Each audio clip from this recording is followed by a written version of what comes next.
Hello students, today we're going to talk about the conversation task of ISE III. So the conversation task is the third part of the listening and speaking exam. And it's a conversation between you and the examiner about one of the subject areas. The subject areas are different topics that you can talk about. Let's have a look at the different subject areas.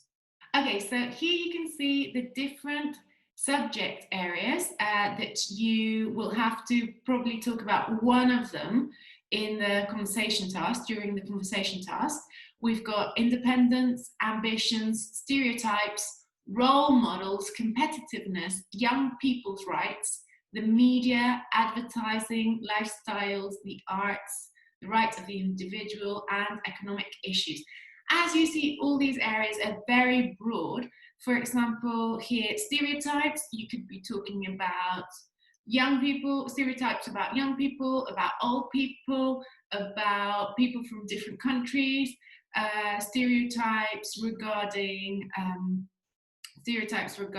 gender. Okay, so you need to know quite a lot to talk about them. So it's always a good idea, in order to be able to do this task, think, what could I say about independence? What could you say about ambitions? And what questions could the examiner ask you about this? And then another thing I advise is watching a lot of different programs, reading text, reading the news, find a source of news. For example, BBC is good to read the news. So watch TED Talks, watch different videos, think of the vocabulary that they're using, maybe collect some of that vocabulary, write lists, and then you'll be more prepared to talk about these different subject areas with the examiner. Okay, so to wrap up, we know that the conversation task is 3 minutes long, that it's about one of the subject areas that we just looked into. And also something useful is that when the examiner starts this part of the exam, they are going to say, now we're going to move on to the conversation task.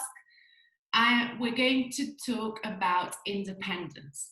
And then they're going to ask you a question about independence. They're going to say, at what age do you think young people should move out of their parents' home? If you don't understand this question, don't worry, you can always ask the examiner to repeat. You can ask them, sorry, I didn't understand that. Could you repeat the question? Or sorry, could you repeat the question? So don't worry about that. You can ask the examiner to repeat the question. And another thing that you have to do is at least ask one question to the examiner. This is a conversation about a subject, so it's your opinion and the examiner's opinion, and you're meant to ask the examiner a question because it's one of the skills that you need to have in conversation. Not just give your opinion, but also ask a question to the examiner. So that's it for the conversation task. And we're really close to the end of the exam. Next, we'll look into the independent listening task. See you. Goodbye.